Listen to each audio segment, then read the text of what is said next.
चलो देखो, नेक्स्ट है फैक्टराइज, क्वेश्चन नंबर 3। जो हम लोग अभी बनाए थे सेम वही क्वेश्चन का जस्ट अपोजिट है ये, लेकिन इसमें हम लोगों को जब फैक्टराइज करते हैं तो कुछ कुछ चीज़ को थोड़ा ज़्यादा केयरफुल रहना है, कुछ कुछ स्टेप्स में। वो कौन सा स्टेप्स है वो हम लोग देखेंगे। सबसे पहले यहाँ पे फर्स्ट, सेकेंड और थर्ड, ये तीनों टर्म को हम लोग स्क्वायर के फॉर्म में लिखेंगे, ठीक है।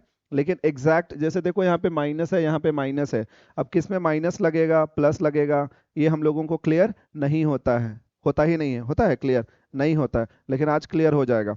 सबसे पहले यहाँ पे 4x स्क्वायर है, तो 4x किसका स्क्वायर होता है, 2x का, तो 2x और स्क्वायर ऐसे लिखो। अभी अभी साइन का टेंशन नहीं लेना है, जैसे है वैसे लिखते जाओ।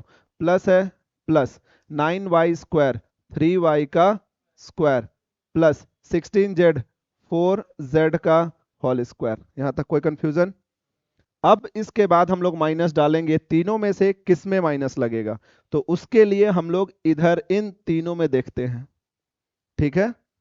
इन तीनों में माइनस किस में है, माइनस कौन कौन से टर्म में है, यहां पर है माइनस और यहां पे है माइनस, है ना। इन दोनों में माइनस है, तो इन दोनों में देखो कौन सा वेरिएबल कॉमन है दोनों में, z, है ना। यहां पर भी z है और यहां पर भी z है, ठीक है। इसका मतलब ये हुआ कि z में माइनस लगेगा, बाकी वो दोनों प्लस ही रहेगा। समझ में आया ये माइनस कैसे लगा?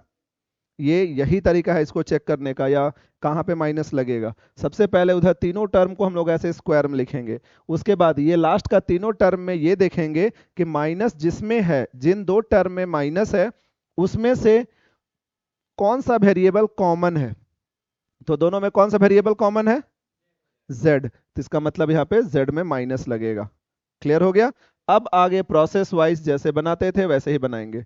आगे हम लोग लिखेंगे प्लस 2ab, 2 इंटू ए की जगह में क्या होगा, 2x, जो ब्रैकेट के अंदर में है वो है a, तो यहाँ पे a, b की जगह में 3y, प्लस 2bc, तो 2 इंटू बी की जगह में, c की जगह में -4z, उसके बाद 2ca, 2 इंटू सी की जगह -4z और a की जगह में 2x। कोई कंफ्यूजन है? अब फॉर्मूला हम लोगों का क्या था, A square plus B square plus C square plus 2ab plus 2bc plus 2ca।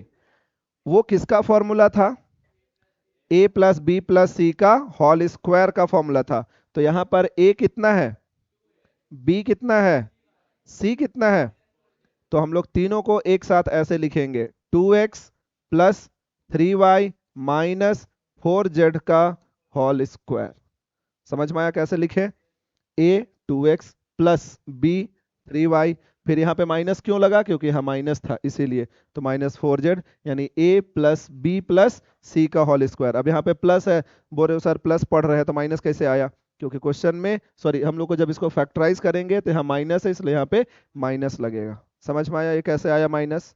पक्का क्लियर है, कोई कंफ्यूजन नहीं है यहाँ तक में? अब इसके बाद और अगर इसको ब्रेक करना चाह रहे हो तो इसी को 2 बार लिख दो, लेकिन यहाँ तक सफिशियंट है, ठीक है। समझ में आया हम क्या बोले? अब आगे यहाँ पे देखो, नेक्स्ट सेम यही क्वेश्चन है, यहाँ ध्यान दो बोर्ड में।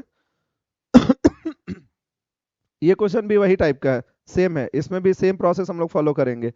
पहला में है 16x स्क्वायर, 16x स्क्वायर है, इसको हम लोग क्या लिखेंगे पहले, 4x का स्क्वायर, तो यहाँ पे लिखेंगे इक्वल टू 4x का स्क्वायर, 4y है तो 2y का स्क्वायर, 9z है तो 3z का स्क्वायर। अब माइनस किस में लगेगा, कैसे चेक करेंगे, तुम बताओ कैसे, कहाँ माइनस लगेगा,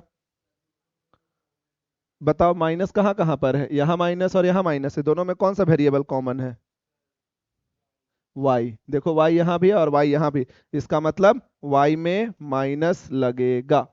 कोई कंफ्यूजन है? अब समझ में आया माइनस कहाँ लगता है। अब बाकी को एज इट इज उतारो, प्लस 2ab, 2 इंटू ए मतलब 4x, b का मतलब -2y, plus 2bc, 2 into -2y into 3z, उसके बाद plus 2ca, 2 into 3z into 4x। कोई कंफ्यूजन है? अब आगे इसको हम लोग सॉल्व करके लिख देंगे, तो कैसे लिखेंगे यहाँ पे, 4x minus 2y plus 3z का होल स्क्वायर, ठीक है, यहाँ पे जो माइनस प्लस लगता है वो इसके सामने जो साइन है ना उसका लगता है। समझ में आया? क्लियर है सबको ये अच्छे से? कोई कंफ्यूजन नहीं है? आराम से बना सकते हो ये सब सारा प्रॉब्लम? तो फैक्टराइज वाला जितना है वो सबसे हो जाना चाहिए, कोई कंफ्यूजन नहीं होना चाहिए। होगा क्या कंफ्यूजन इसमें? नहीं होगा। अब इसके आगे देखो, ये जो क्वेश्चन है ये सबसे आसान है। इसमें क्या करना है, बस a प्लस बी का होल स्क्वायर यूज करना है। a प्लस बी प्लस सी है भी नहीं, यहाँ 99 है, इसको लिखेंगे हम लोग 100 माइनस 1। तो यहाँ पे हम लोग लिखेंगे इसको 100 माइनस 1 का होल स्क्वायर, और इसको क्या लिखेंगे 100 प्लस 7 का होल स्क्वायर। उसके बाद a minus B whole square में ये ब्रेक होगा, और इधर वाला a plus B whole square में। तो a minus B whole square में ब्रेक करेंगे, फॉर्मूला क्या होता है a square plus B square minus 2ab, मतलब 100 स्क्वायर प्लस b का मतलब 1 स्क्वायर माइनस 2 इंटू 100 इंटू 1। 100 का स्क्वायर 1 और 4 टाइम्स 0, 1 का स्क्वायर 1 और यहाँ पे 200। इसको सॉल्व करो, माइनस ऐड करो पहले 100, 10,000 प्लस 1 10,001 माइनस 200 कितना होगा? 200 अगर माइनस करोगे तो 9,800 आएगा। तो यहाँ पे आंसर हो जाएगा 9,801। क्लियर है? उसी तरीके से यहाँ पे सॉल्व करेंगे तो ये हो जाएगा 100 का स्क्वायर प्लस 7 का स्क्वायर प्लस 2 इंटू 100 इंटू 7। तो 100 का स्क्वायर कितना हो जाएगा 40 प्लस 49 और प्लस 1400, तो 10,000 और ये 11,400, यानी 11,449 ये आंसर। क्लियर है? कोई कंफ्यूजन नहीं है? क्वेश्चन तो बहुत आसान है। तो एक्सरसाइज 3D क्लियर हो जाएगा पूरा, कोई भी कंफ्यूजन नहीं होगा ना? ठीक है।